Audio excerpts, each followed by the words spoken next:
Tal vez la primera señal fue demasiado sutil como para que alguien de afuera la notara.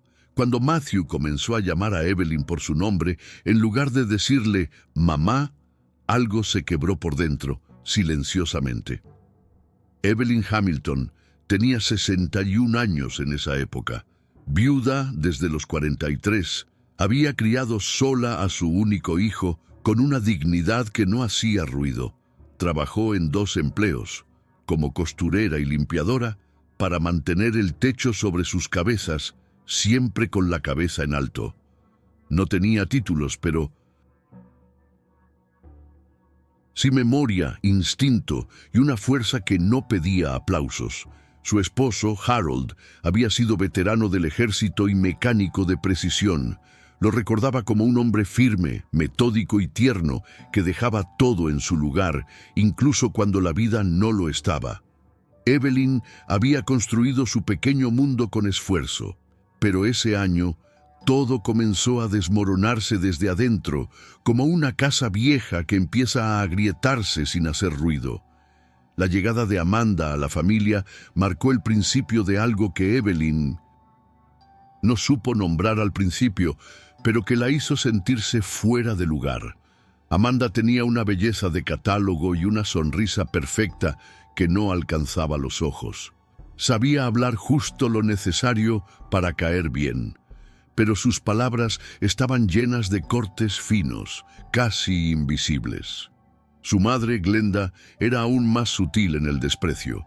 Caminaba como en una pasarela, con tacones incluso en la cocina, y pronunciaba cada frase como si estuviera calificando a todos. Entre ambas se entendían con miradas, con silencios, con ironías vestidas de amabilidad. Evelyn notó que, poco a poco, dejaban de contar con ella. Reuniones familiares sin invitación, llamadas que ya no llegaban, encuentros en los que era colocada en la esquina de la mesa. Y Matthew, ese hijo que antes le sostenía la mano sin vergüenza, ahora parecía un extraño bien vestido, encantado con su nueva vida. Una en la que su madre era solo una sombra. Al principio, Evelyn intentó convencerse de que era una exageración de su parte. Tal vez Amanda simplemente tenía una forma distinta de hacer las cosas, pero entonces comenzaron los pequeños gestos imposibles de ignorar. En su cumpleaños, Amanda le regaló una crema antiarrugas envuelta en una caja de terciopelo, como si fuera un perfume caro. Le dijo con una sonrisa inocente: «Todas queremos mantenernos jóvenes, ¿no?». En Navidad le dio un libro de cocina para principiantes, cuando Evelyn llevaba décadas preparando platos que hacían llorar de nostalgia a quien los probara. Cada detalle era un golpe disfrazado de amabilidad. Evelyn no lloró ni reclamó, solo anotó mentalmente cada escena. No porque fuera rencorosa, sino porque su instinto, ese que desarrolló sola criando a un hijo, le decía que aquello no era un malentendido, era una estrategia. Fue entonces cuando comenzaron los síntomas. Primero, un leve mareo después del té de jengibre que Amanda preparaba con tanto esmero.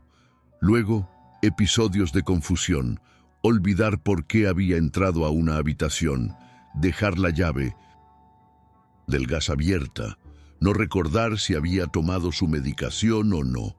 Matthew empezó a notarlo, y en lugar de mostrar preocupación, repitió las frases que Amanda lanzaba al aire como quien no quiere la cosa. Tal vez mamá necesita un chequeo. ¿Y si está comenzando a tener pequeños lapsos? Evelyn, que siempre había sido clara, ordenada y precisa, comenzó a dudar de sí misma. La mirada de su hijo cambió. Ya no era la de alguien que confía, sino la de quien observa buscando fallas. Y mientras tanto, Amanda seguía trayendo sus remedios naturales, esas cápsulas sin etiqueta y esos tés que sabían raro, pero que Evelyn bebía porque no quería levantar sospechas. Aún. Evelyn empezó a registrar mentalmente patrones antes de ponerlos no papel, Notó que los mareos casi siempre llegaban después de algo ofrecido por Amanda. Té de noche con hierbas que relajan, cápsulas herbales en frascos reciclados sin prospecto, una jarra de limonada desintoxicante en las reuniones familiares. Una tarde, al lavar una de las tazas que Amanda insistía en que usara, una taza color crema con un borde astillado, Evelyn sintió un polvillo pegajoso en la parte interna, como cuando se disuelve una pastilla y queda residuo. No dijo nada. La próxima vez que fue a casa del hijo, guardó la servilleta con la que secó el borde dentro de una bolsita con fecha escrita a lápiz. Esa fue la primera entrada real en el cuaderno que más tarde salvaría su cordura. Té noche, mareo, taza crema astillada, servilleta guardada. Con el avance de las semanas, la narrativa alrededor de Evelyn comenzó a tomar forma, pero no en su favor. Glenda, que hasta entonces fingía cortesía, empezó a sembrar dudas delante de otros familiares. ¿Notaron que Evelyn repite historias? Creo que se cansa muy rápido, pobre. Lo decía con voz de pena estudiada, la misma que ciertas personas usan para deshacerse de alguien sin parecer cruéis. Matthew, atrapado entre el amor infantil que alguna vez sintió y la comodidad social que ahora abrazaba, no la defendía, se limitaba a encoger los hombros. En una barbacoa de domingo, Amanda incluso sugirió que Evelyn dejara de conducir por seguridad. La frase quedó flotando como humo de parrilla. Ese día, al llegar a casa, Evelyn abrió un cuaderno escolar de capa dura azul, resto de útiles de cuando Matthew era niño, y empezó a anotar todo. ¿Quién dijo qué comió, qué bebió, qué sintió y a qué hora? Si no la iban a creer por la palabra, la creerían por los datos. Evelyn empezó a registrar mentalmente patrones antes de ponerlos no papel. Notó que los mareos casi siempre llegaban después de algo ofrecido por Amanda. Té de noche con hierbas que relajan, cápsulas herbales en frascos reciclados sin prospecto, una jarra de limonada desintoxicante en las reuniones familiares. Una tarde, al lavar una de las tazas que Amanda insistía en que usara, una taza color crema con un borde astillado, Evelyn sintió un polvillo pegajoso en la parte interna, como cuando se disuelve una pastilla y queda residuo. No dijo nada. La próxima vez que fue a casa del hijo, guardó la servilleta con la que secó el borde dentro de una bolsita con fecha escrita a lápiz. Esa fue la primera entrada real en el cuaderno que más tarde salvaría su cordura. Té noche, mareo, taza crema astillada, servilleta guardada. Con el avance de las semanas, la narrativa alrededor de Evelyn comenzó a tomar forma, pero no en su favor. Glenda, que hasta entonces fingía cortesía, empezó a sembrar dudas. Delante de otros familiares, notaron que Evelyn repite historias. Creo que se cansa muy rápido, pobre. Lo decía con voz de pena estudiada, la misma que ciertas personas usan para deshacerse de alguien sin parecer cruéis. Matthew, atrapado entre el amor infantil que alguna vez sintió y la comodidad social que ahora abrazaba, no la defendía. Se limitaba a encoger los hombros. En una barbacoa de domingo, Amanda incluso sugirió que Evelyn dejara de conducir por seguridad. La frase quedó flotando como humo de parrilla. Ese día, al llegar a casa, Evelyn abrió un cuaderno escolar de capa dura azul, resto de útiles de cuando Matthew era niño, y empezó a anotar todo. ¿Quién dijo qué comió, qué bebió, qué sintió y a qué hora? Si no la iban a creer por la palabra, la creerían por los datos. A medida que Evelyn escribía, empezó a emerger una claridad incómoda. Todo seguía un patrón preciso. Siempre que Amanda preparaba la comida o servía la bebida, Algo extraño ocurría después. Evelyn comenzó a fingir que tomaba los tés, vertiendo discretamente parte del líquido en pequeños frascos que guardaba en el fondo de una caja de costura. Separó cada muestra con etiquetas hechas a mano. Domingo, dolor de cabeza fuerte. Jueves, somnolencia súbita. Cada semana, el cuaderno se llenaba de anotaciones más meticulosas. Su letra, antes firme, se volvía inestable cuando los síntomas aparecían y comenzó a escanear las páginas afectadas para compararlas. Hasta la caligrafía le enunciaba los días en que había sido drogada. Evelyn no era doctora, pero tenía ojos de madre y mente de sobreviviente. Fue en ese mismo período cuando escuchó, sin querer, cómo el plan se consolidaba. Estaba en casa de Matthew, sentada en la terraza trasera mientras Amanda y Glenda conversaban en la cocina. Creyeron que no oiría, o tal vez pensaron que su mente ya estaba demasiado lejos como para entender. Pero Evelyn escuchó. Glenda mencionó un proceso de tutela legal. Dijo que el deterioro es evidente y que sería mejor para todos que alguien se encargara de la administración de los bienes. Amanda no solo no se opuso, sino que propuso hablar con un abogado amigo de la familia. Evelyn apretó los puños hasta clavarse las uñas en las palmas. Ya no era cuestión de rechazo. Estaban conspirando para quitarle todo lo que Harold había dejado. Y su hijo lo permitía. Cuando él apareció en la terraza con 2 copas de vino, Evelyn sonrió y aceptó. Guardó el sabor del momento en la memoria, dulce, amargo, traicionero. Desde ese día, Evelyn dejó de resistirse en silencio y comenzó a jugar el mismo juego, pero con reglas propias. Fingía distracción, olvidos intencionados, una torpeza que no le era natural. A veces miraba el refrigerador como si no recordara qué buscaba. Otras preguntaba por objetos que tenía frente a ella. Todo cuidadosamente dosificado.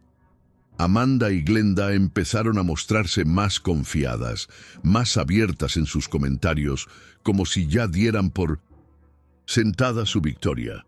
Evelyn se convirtió, a propósito, en la caricatura que ellas querían imponer. Una anciana que se deslizaba hacia el olvido. Pero en su interior, cada paso estaba siendo documentado, cada gesto calculado. Llevaba una pequeña grabadora escondida en el forro de su bolso y empezó a registrar conversaciones clave, susurros, afirmaciones veladas que luego transcribía con fecha y hora. La estrategia comenzó a rendir frutos. Un día, mientras revisaba las grabaciones, captó a Amanda, diciendo con desgano: «Ya casi no hace falta nada, solo un tropiezo más y la tenemos». Evelyn escuchó esa frase 5 veces antes de anotar cada palabra. Esa misma noche, preparó su propio té en casa. Colocó una cápsula de valeriana dentro y la dejó sobre la mesa mientras fingía quedarse dormida en el sillón. Al día siguiente, cuando Matthew fue a visitarla, ella le mostró la taza intacta y le preguntó: «¿Alguna vez te has preguntado por qué siempre me siento peor cuando me cuidan?» Él no respondió. Solo la miró con ojos apagados, como quien sospecha algo pero prefiere no saber. Evelyn entendió en ese instante que su hijo no era inocente, solo era cobarde. El punto de quiebre llegó con la invitación a una cena familiar en casa de Matthew. Amanda había preparado todo con una delicadeza sospechosa: mantel de lino, velas aromáticas, platos de porcelana que solo usaban en ocasiones especiales. Evelyn llegó con una sonrisa tranquila y un cuaderno pequeño dentro de su bolso, el mismo que había utilizado durante meses para registrar su lenta anulación. Amanda la recibió con una copa en la mano, una mezcla de frutas y hierbas que, según ella, era especial para relajar después de un día pesado. Evelyn la aceptó, como siempre, con gratitud fingida. Se sentó en la mesa y esperó su momento. Cuando Amanda se levantó para ir a la cocina, Evelyn cambió su copa por la que estaba junto al plato de Glenda, sin que nadie lo notara. Nadie excepto ella misma y su memoria. Los primeros 20 minutos transcurrieron con normalidad. Conversaciones vacías, sonrisas tensas, comentarios sutiles sobre la necesidad de cuidarse a cierta edad. Glenda bebía con elegancia fingida, ajena a lo que se avecinaba. Amanda, en cambio, observaba a Evelyn con una expectativa mal disimulada, como si esperara verla perder el hilo de la conversación o derramar el vino. Pero Evelyn seguía lúcida, serena, como si nada. Fue en el minuto 35 cuando la expresión de Glenda cambió. Primero frunció el ceño, luego se llevó la mano a la frente y preguntó, confundida, si alguien más sentía calor. Trató de incorporarse, pero trastabilló al dar un paso. Amanda se levantó de inmediato, alarmada, mientras Matthew miraba sin entender. Evelyn, por primera vez en meses, habló con claridad. «Yo no he tomado ni un sorbo esta noche, pero puedo decirte exactamente qué hay en esa copa». El silencio que siguió fue espeso, casi físico. Amanda palideció de inmediato. Glenda, sentada con dificultad, murmuraba frases incoherentes mientras intentaba sostenerse del respaldo de la silla. Matthew preguntaba qué estaba pasando, pero Evelyn ya no respondía con titubeos ni evasivas. Sacó de su bolso el cuaderno azul gastado y lo colocó sobre la mesa, junto a la copa aún húmeda. Ahí están todas las fechas, los síntomas, los nombres de los tés, las cápsulas, todo lo que me diste durante meses, dijo con voz firme, sin alzarla. Luego miró a Matthew y añadió, «¿Y tú? ¿Lo viste todo?» Nadie se movía. Amanda respiraba rápido, atrapada entre el instinto de negar y el miedo a lo que estaba a punto de revelarse. Fue Matthew quien, temblando, llamó a emergencias. Dijo que su suegra se había descompensado y que necesitaban asistencia urgente. Cuando colgó, Evelyn ya estaba de pie, con el bolso colgado del brazo y el rostro sereno.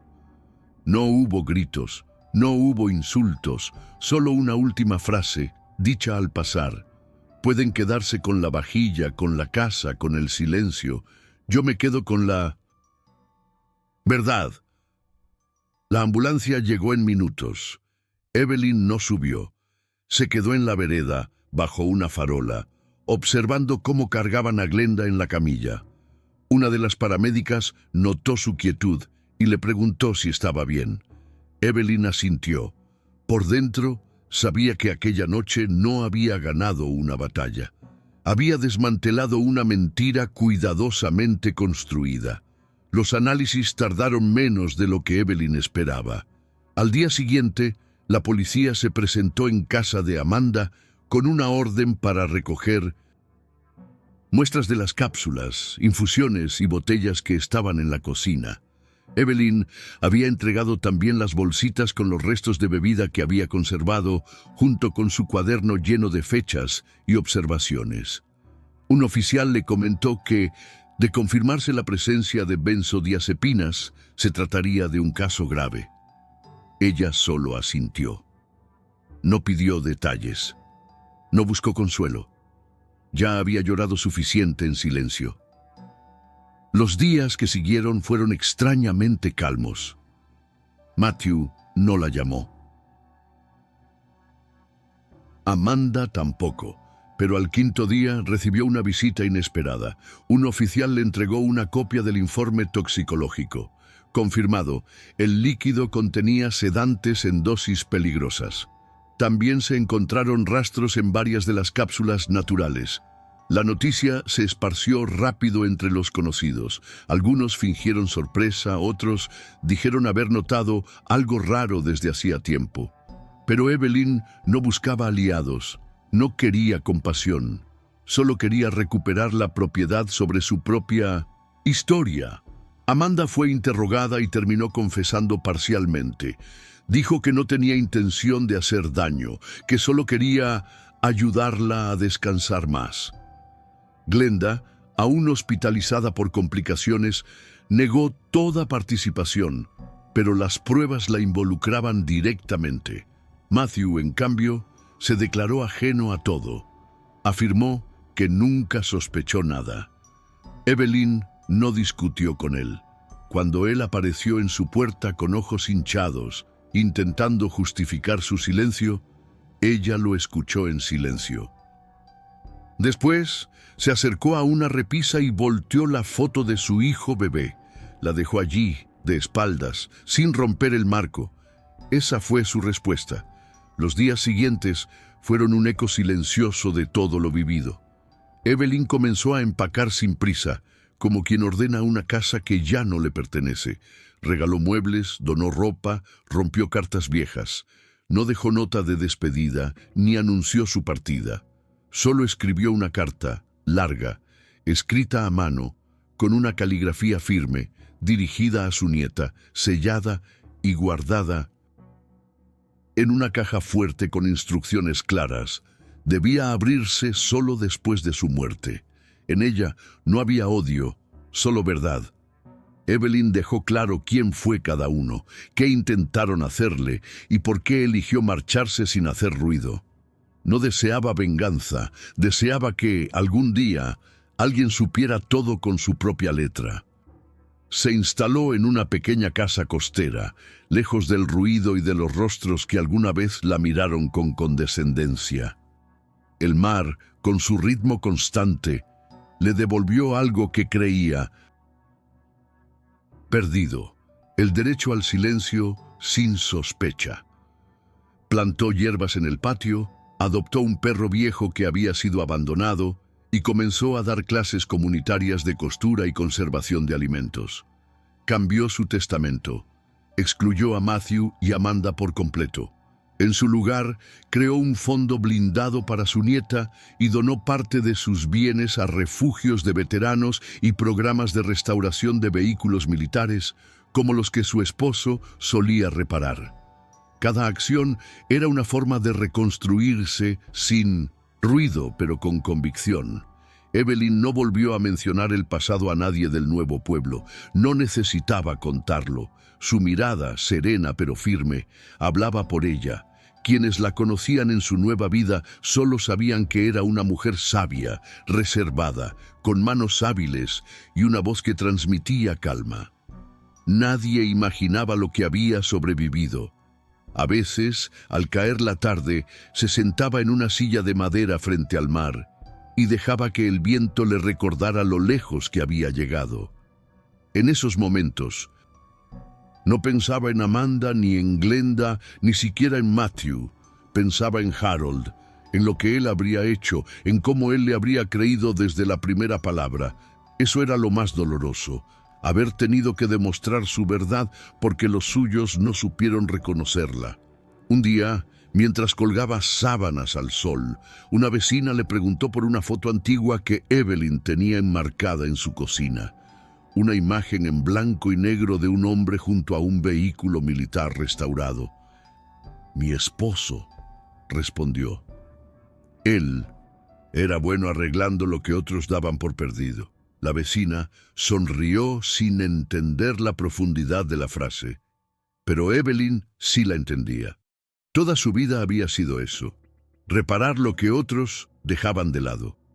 Pero ahora, por fin, había elegido algo distinto. No más remiendos, no más silencios cargados. Solo tierra fértil, aire limpio y una paz que no debía a nadie, salvo a sí misma. El tiempo en la costa no borró lo vivido, pero le dio otro marco. Evelyn aprendió a convivir con ciertos silencios sin que le dolieran.